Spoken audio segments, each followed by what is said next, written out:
hopefully succeed in stabilizing the country and keeping peace. That's what we want to see in Syria. They've had their share of travesty, war, killing, many years. That's why my administration has already taken the first steps toward restoring normal relations between the United States and Syria for the first time in more than a decade. And I'm very pleased to announce that Secretary Marco Rubio will be meeting with the new Syrian foreign minister in Turkey later this week, and very importantly, after discussing the situation in Syria with the Crown Prince, your Crown Prince,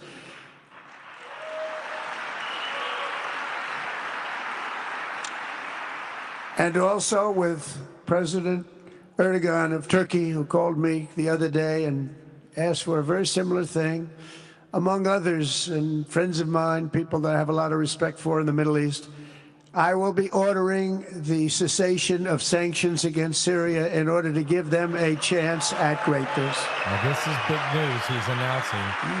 He is going to accept the new Assyrian leader of Syria. This is big news. I'm not saying I agree with it, but it is big news. As you can see, the Saudi Arabian crowd, and it's not just Saudi Arabians. You can see right there was Elon Musk. There's world leaders. The president of BlackRock is there. The president of NVIDIA, the largest semiconductor. Jeff Bezos is in the crowd somewhere, and all the others. Oh, what I do for the Crown Prince. The sanctions were brutal and crippling and served as an important, really an important function, nevertheless, at the time. But now it's their time to shine. It's their time to shine. We're taking them all off, and they're going to have, I think they're going to have, based on the people and the spirit and everything else that I'm hearing about. So I say good luck, Syria. Show us something very special like they've done, frankly, this in is live, Saudi Arabia. actually. Okay, they're going to show us something special. Very good people. Everywhere we can, my administration is pursuing peaceful engagement, offering a strong and steady hand of friendship to all that will take it in good faith. Together, we have made unprecedented strides and tremendous progress, and we're still just at the dawn of the bright new day that awaits for the people of the Middle East, the great, great people of the Middle East. If the responsible nations of this region seize this moment, put aside your differences and focus on the interests that unite you, then all of humanity will soon be amazed at what they will see right here in this geographic center of the world. It really is. It's like a center of the world and the spiritual heart of its greatest faiths. For the first time in 1,000 years, the world will look at this region not as a place of turmoil and strife and war and death, but as a land of opportunity and hope, just like you've done right here, a cultural and commercial crossroads of the planet. Security and stability will lift millions into lives of safety and success, and the nations of this region will be free to realize your highest destinies, honor your proud histories, harness amazing new opportunities, and bring incredible glory to Almighty God. People will come from all over the globe to be inspired by the cities you build, the businesses you create, the technologies you invent, and the beauty, talent, and potential you unleash right in the hearts of your citizens.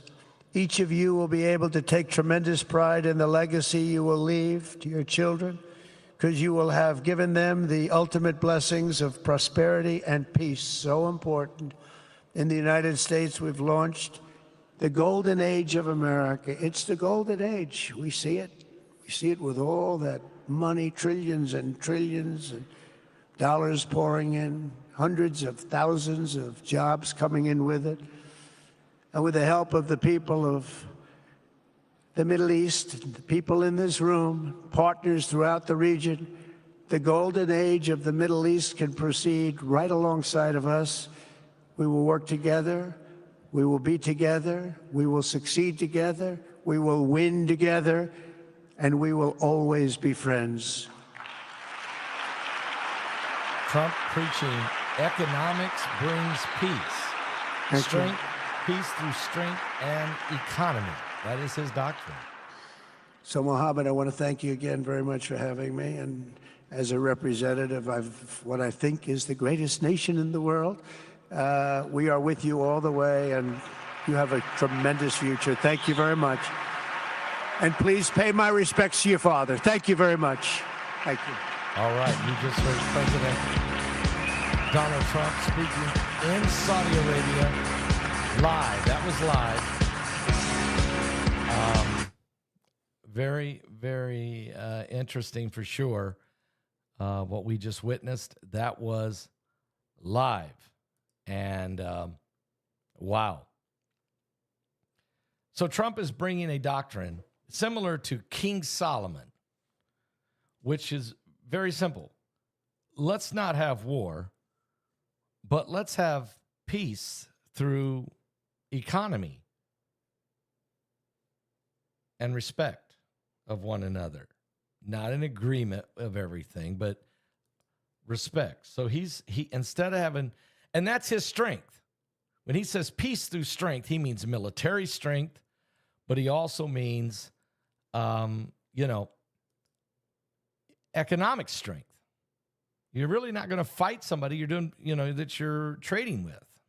Solomon did the same thing. He traded with his neighbors, and they married each other's daughters. And that's how Solomon had peace with all around him in the world. It was the great wisdom. Trump is doing the exact same doctrine, really. It's a King Solomon doctrine. It's quite interesting. Let me put a shout out right now, if you guys don't mind, for www.pastorpaulgold.com. Real fast. Good morning, everybody. Whoops. Happy first 100 days. Before we begin, Okay, I don't know how that snuck in on me, but I got that one fixed. Let me do a quick shout out for www.pastorpaulgold.com. That's www.pastorpaulgold.com. Usually I start these like this, but we was in a live broadcast. Here's the hard truth, though. We don't forget this. Every 6 years, the dollar is losing half its buying power. Maybe that's going to change. But that means $100,000 in savings today will be worth about $50,000 in the year 2031 unless something changes. And you can see it every time you go to the gas pumps or buy groceries or pay the bills. In other words, your money goes less. It's not going further. Prices are up. The dollar is down. But there's a simple way to protect the value of your savings with something that's real, something that's been proven, a biblical currency called gold. That's right, gold. It holds its value. It has over time. And over at Noble Gold, they can help you. If you click on that link below this video, go to PastorPaulGold.com or call them on the phone at 877-646-5347. They'll help you. You could roll over your 401k or roll over your retirement savings into a gold or silver IRA. Let them help you at www.PastorPaulGold.com. All right, now President Trump, you just heard him speaking live. I went live as he was speaking in Saudi Arabia tonight, and he just inked. They just signed the largest military supply of weapons in history. $142 billion worth of weapons. We're not giving away, Mr. President Joe Biden. We're not giving this away. We're selling weapons to Saudi Arabia, and they're buying it. The reason they're buying these airplanes and missile defense systems, $142 billion worth in year one of a 4-year deal, which is going to be $600 billion by the time the 4 years are up. So this first year, $142 billion. They wrote a check today. The reason we're doing this is because Saudi Arabia wants to protect itself against Iran. They want to protect themselves against Iran. And so it's critical that they defend themselves. And so we don't want to have to go around defending everybody. We'd like to make weapons and products and let people defend themselves. I mean, again, that is the Trump doctrine. So if you can pay for it, he'll sell it to you. Now, as you can see, Trump in the last week, less than a week, has signed the biggest trade deal ever with the United Kingdom, UK, and they're very happy, and we're very happy, and the stock market's very happy as it went crazy. Then on the phone, he and President Xi of China lowered the tariffs. The United States going to have our tariffs at 30% of anything coming in from China, and China is going to charge 10% of anything of the United States coming into China. This is a significant shift in the balance of how it's been going. We've been getting eaten alive by Chinese goods for years. So that was a big deal. And the stock market went up immediately yesterday, 1,152 points. Immediate response to that. Now today, he just signs a $142 billion deal with Saudi Arabia. This sale is part of a landmark $600 billion deal with Saudi Arabia that was signed, and Trump landed to help kickstart his Middle East tour today. And you just heard the comments about how he just decided, and he announced it just now, to drop all of the sanctions on the country of Syria, which means this, and I'm not sure I agree with it, but, you know, I guess time will tell. But the new de facto leader of Syria wants to become a global player and wants to live in peace. He's offered to join the Abraham Accords and sign a peace agreement with Israel. Israel's not sure they trust him yet, but have not said no. And apparently they're going to say yes. Apparently Trump has convinced Israel to go along with this and to let Syria participate in the Abraham Accords. And that could cause Saudi Arabia to sign the Abraham Accords. Now, could this be a Trojan horse move? It could be by Syria. Matter of fact, when I studied the Bible and I read to you guys prophecy in the book of Isaiah and also in the book of Micah, it basically says that there is a man who rises up in Syria, and they call him the Assyrian, and he does. He enters into some type of peace arrangement with Israel, only then to hit Israel with a rod. But Israel's not to be afraid of him and will drive him back. So apparently Israel's not going to be afraid of him, and this may be how he enters into this arrangement with Israel through the Abraham Accord, which apparently is going to be signed. Something's going to happen. Trump's going to expand the Abraham Accord. Does it include two-state solution? No. That's a separate thing, two-state solution. But what this is, letting Syria into the Abraham Accord, may also open up to let Saudi Arabia into the Abraham Accord. Maybe Qatar will sign into the Abraham Accord. And so you could see right now there's 7 nations or 8 nations, actually with Sudan. There's 8 nations that are in the Abraham Accord. It could increase by 2, 3, maybe more. And that's becoming a broad coalition of peace with Israel. But of course, we know how this story plays out in the long run. But the Bible does tell us to try to have peace, to pray for the peace of Jerusalem, to be at peace with our neighbors. And blessed is the peacemaker, for they shall be called the children of God.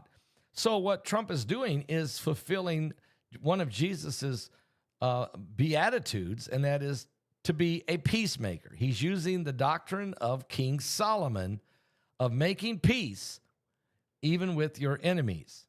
To respect each other, you don't have to agree with them, but you can respect them. And that is where Trump is going with his plan to try to help bring peace to the Middle East.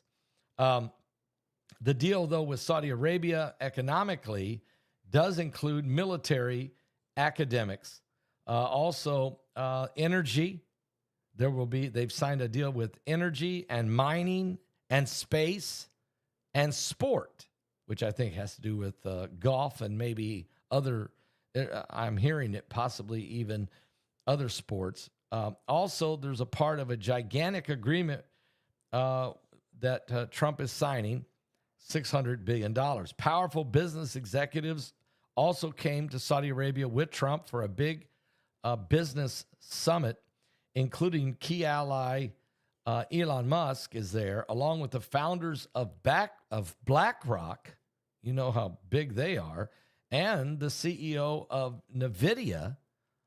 Also, Amazon CEO Jeff Bezos is to attend. I didn't see him, but he may be coming in. President Trump also received a royal welcome from the de facto ruler of Saudi Arabia, and that's the Saudi Crown Prince Mohammed bin Salman.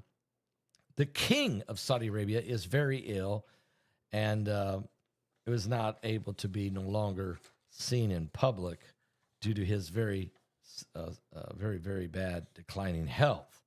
So his son, the Saudi Crown Prince Mohammed bin Salman, is running the show. This is the first time this is Trump's first state visit since he became President 47. He made his first trip abroad in his first term in 2016. Actually, in the early 2017, once he took office, when he went to Saudi Arabia. So he's, again, starting the same place, start in Saudi Arabia. The Crown Prince is expected tonight, is hosting a formal dinner with President Trump, which includes the leaders of Bahrain, Oman, Qatar, and Saudi Arabia. That is an incredible group. Oman, Qatar, Bahrain, and Saudi Arabia. So Trump is really sitting down with the heart of the Middle East. And all of these guys are, Oman have a lot of problems because they got the Houthi rebels in there. And Qatar has been trying to play peacemaker and negotiator. And even Oman is hosting President Vladimir Putin on Thursday and Ukrainian President Vladimir Zelensky on Thursday. And Trump has said, I'll even stop by if you guys want me to. So, yeah, BP Earthwatch made a great statement. He said, talks are better than bombs. Maybe it'll work out. I mean, I think it does work out. I think I agree with you, BP, for sure, that it will bring peace for a period of time. The main thing that the Saudis are concerned about is Iran, just like everybody over there. Iran and nukes. Israel can't let them have it. Saudi Arabia don't want them to have it either. And, having dinner, doing a deal, economic deal, and doing business together is better than bombs. And Trump is playing the role of the peacemaker. And he's using, first of all, he shows a strong military strength, but he offers economic trade in a way to build a coalition. So maybe it will work for a while, okay? And then Trump did shock me today by lifting all the tariffs off of Syria. That is breaking news. But I guess we got to somebody's got to be the leader of Syria. I'm never going to like anybody that's the leader of Syria, probably. But somebody's got to be, because if you don't have a leader, even if it's a bad one, then you have chaos and carnage. You have what we had under President Bashar al-Assad, genocide. ISIS just ran through that country and slaughtered people. And Assad really was very, very, very dark also. And a lot of atrocities happened under him. Now, I'm not saying there won't be atrocities under the Syrian leader, but somebody's got to lead the country. And I guess, even if it's a dictator, sometimes a dictator is better than nobody in charge at all. So anyway, what else can I say? This is not a perfect world. This is why Jesus Christ is coming, because this world is not perfect. But we got to try to figure out a way to bring peace among each other for as long as we can, because we're in the last time. Yeah, the Syrian guy did not kill the Christians, and I don't like him, but he allowed it to happen. He allowed not only the Christians to be killed. We're talking about the new de facto leader of Syria, which is Hamed al-Sharara, and I don't like him. And I don't like him at all, because he fought against the United States. He fought against, back in 2003, he fought against our soldiers in Iraq. He was part of Al-Qaeda. He was part of Al-Nusra. And then he formed another one, HTS. And he's allowed the Druze to be killed, Christians to be killed, and the Muslim Alawites to be killed. So now he says he's stopped all that. He's got everybody under control, and he wants to be a peaceful leader. I mean, I don't know what to do with him. I don't like him. But we're going to have to deal with him, because apparently the whole world has decided to embrace him and let him be the leader. And Trump has lifted the sanctions to try to get along with everybody else. So here we go. So it is going to be a very interesting time. The President of the United States, I think, is doing a great job in trying to bring stability to the Middle East, to try to end the wars, not only in the Middle East, but also in Europe, and to try to prevent a war between India and Pakistan, and to figure out how to jumpstart the American economy from the imbalanced trade arrangements that we've had with China for so long. So in the end of the day, Trump is taking on some of the biggest, and he has shut down the border, if you haven't noticed. He did that in 50 days. And he is deporting the criminals, even if a lot of the lawmakers don't want him to, even though they're fighting against him. He is getting it done. So I'm going to give him high marks. I'm going to give him an A right now for his presidency so far. I'm going to give him an A, not an A+, but I am going to give him an A. He is trying to end the war between Israel and Hamas. He did get he got that last American hostage out of there alive. He has gotten some of the Americans who were imprisoned in Russia out of there. Prices have gone down. The price of eggs has been cut in half, from $12 a dozen to less than $6 a dozen, and still falling. And the price of gas is now under $3. So, and that means when that happens, that means the prices of everything starts to go down. When you get the oil prices down, then everything starts to go down, because the price of freight goes down. So I think at the end of the day, President Trump is certainly on the job, and is doing everything in his power to try to bring a peaceable world as much as possible as anyone could do, but it's not easy. We're going to keep an eye on that and a whole lot more here on the coming apocalypse.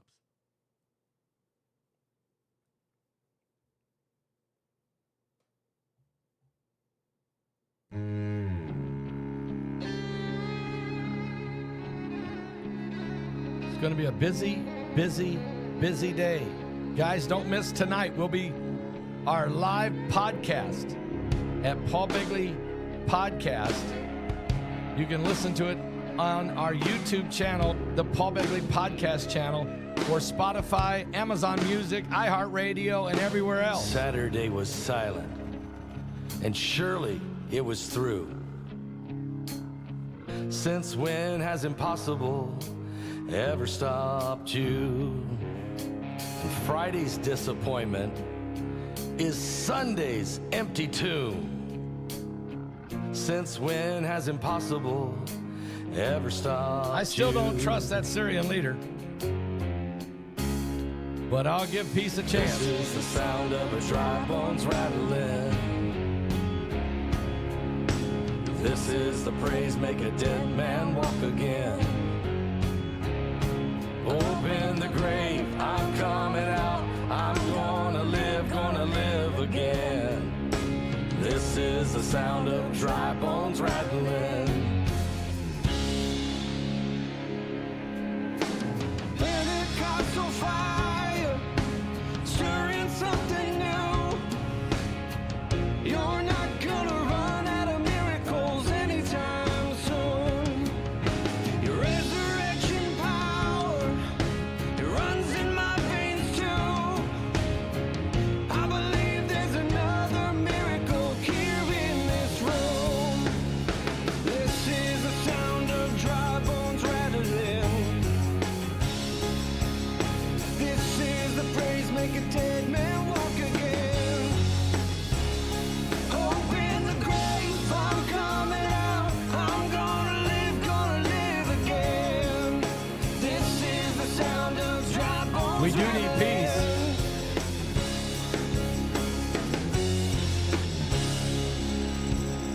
I don't see peace here. Are you serious? My God is able to save and deliver and heal and restore anything that He wants to. Just ask the man who was thrown on the bones of Elisha if there's anything that he can do. Just ask the stone that was rolled at the tomb in the garden what happens when God says to move. I feel Him moving it now. I feel Him doing it now. I feel Him doing it now. Do it now. Do it now. This is the sound of dry bones rattling. Oh, that's right. Yeah, this is the praise, make a dead man walk again. Open the grave, I'm coming out. I'm gonna live again. Open the grave, I'm We need each other, folks. I'm gonna live again. Open the grave, I'm coming out. I'm gonna live again. This is the sound of dry bones rattling.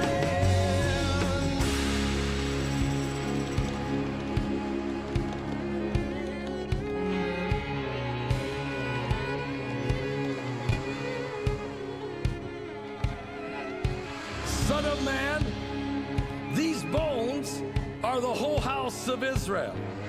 Prophesy and say to them, thus saith the Lord God, behold, my people, I will open your graves and cause you to come up from your graves and bring you into the land of Israel. Then you shall know that I am the Lord, and I will put my spirit in you, and I will place you in your own land, and you shall live. I will place you in your own land. You shall live, live, live, live, live.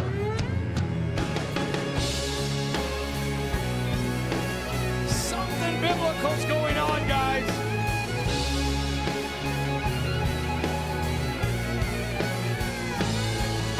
This is the sound of dry bones rattling. Dry bones live. This is the praise, make a dead man walk again. Dry bones live. Open the grave, I'm coming out.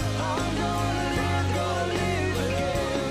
Open the grave, I'm coming out. I'm gonna live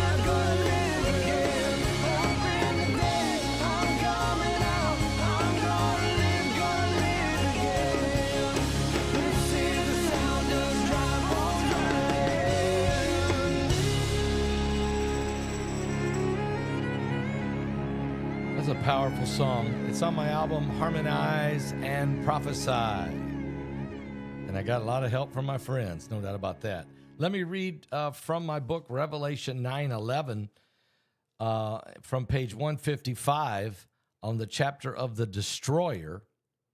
And the scriptures, or not the scripture, but the scriptures are in here. While we've long believed that the rapture takes place at the beginning of the tribulation, and that's what the Christian world, that's about 80% or 85%. A key question we should ask is whether the believers could remain on earth during at least the first half of the tribulation.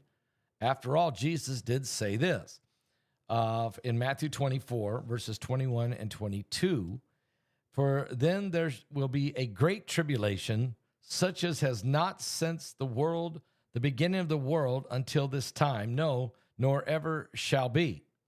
And unless those days should be shortened, there should no flesh be saved. But for the elect's sake, those days will be shortened. Now, when the Lord told me, Pastor Paul Begley, when the Lord spoke to me and said Revelation 9:11 in that vision, and that Revelation 9:11 is upon mankind, he didn't mean the rapture. The Lord was showing me the apocalyptic events that were going to occur. He meant that all hell was about to be unleashed. And I, Paul Begley, don't believe Christians will go through the wrath of God for sure. And I don't think we're here to the end of the tribulation period, but we certainly are here for some part of something.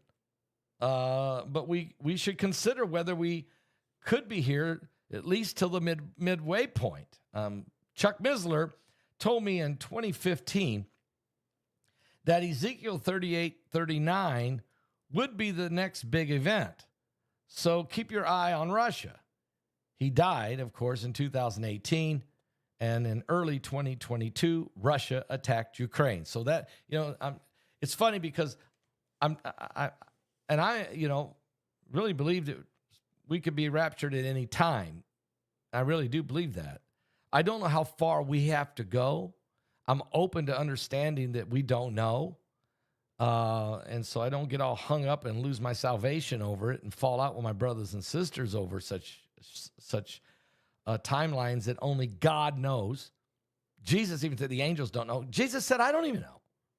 Well, I'm going to tell you this. Here's what's going to be going on when I come.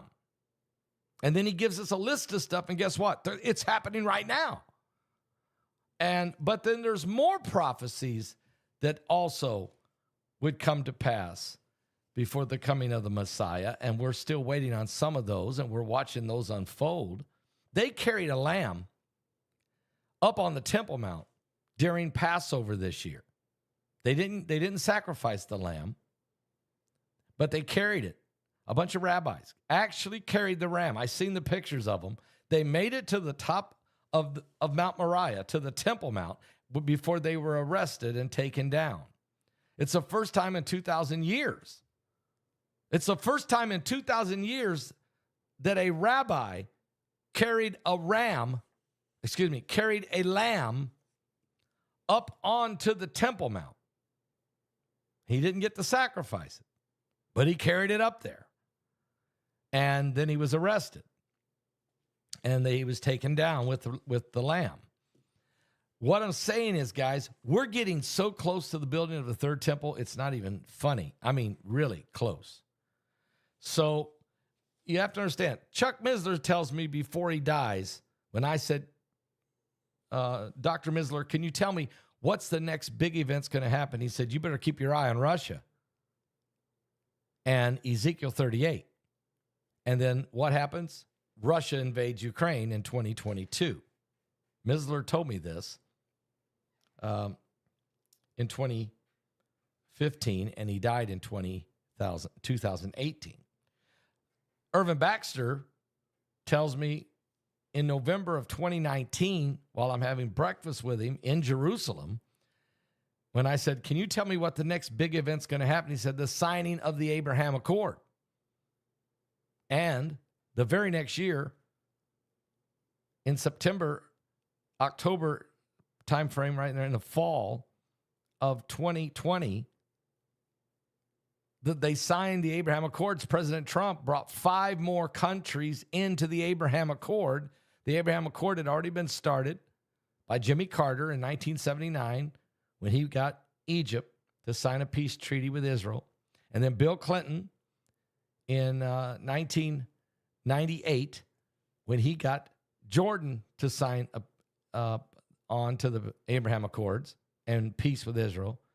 And then in the year 2020, President Trump got 5 nations: Morocco, Bahrain, Sudan, United Arab Emirates, and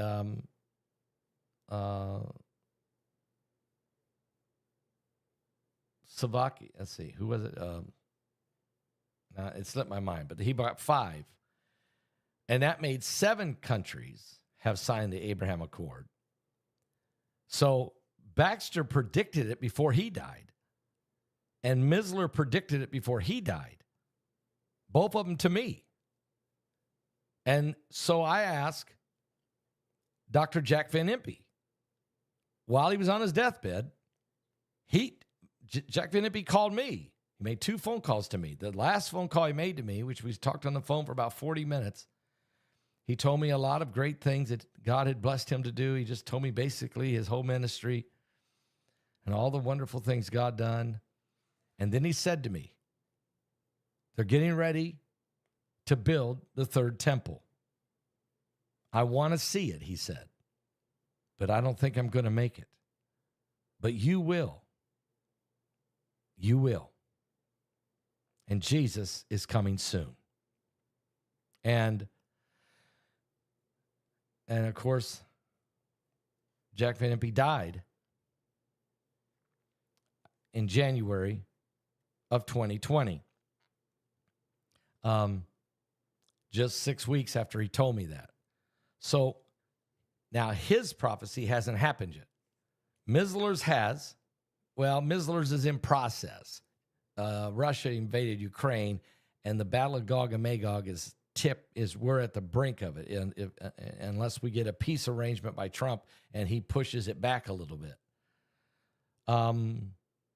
Baxter's has happened and is continuing, and that's what Trump is doing right here. He may be going to get other countries to sign on and continue to expand the Abraham Accords.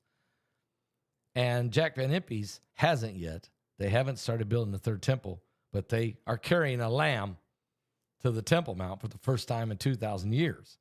They've already built a ramp for the sacrifice, and the 5 of the red heifers are already in the stall over at Shiloh for the burning of the red heifer. You have to have the ashes of a red heifer to build the temple. So, I mean, Jack Van Impe, your prophecy to me is very close. Everything is very close. So Jesus is close. And the bottom line is people are still not saved. So in Psalms 83, it predicts that a coalition of nations will form to destroy Israel.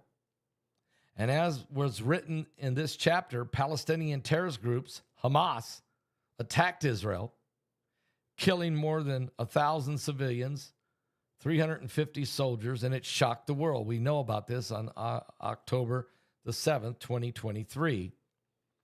About 200 Israeli civilians and soldiers were taken hostage. It was actually 251, and taken into the Gaza Strip. And afterward, Israel struck back, and the situation is still escalating as this book went to press. And this book came out in March of 2024, 1 year ago.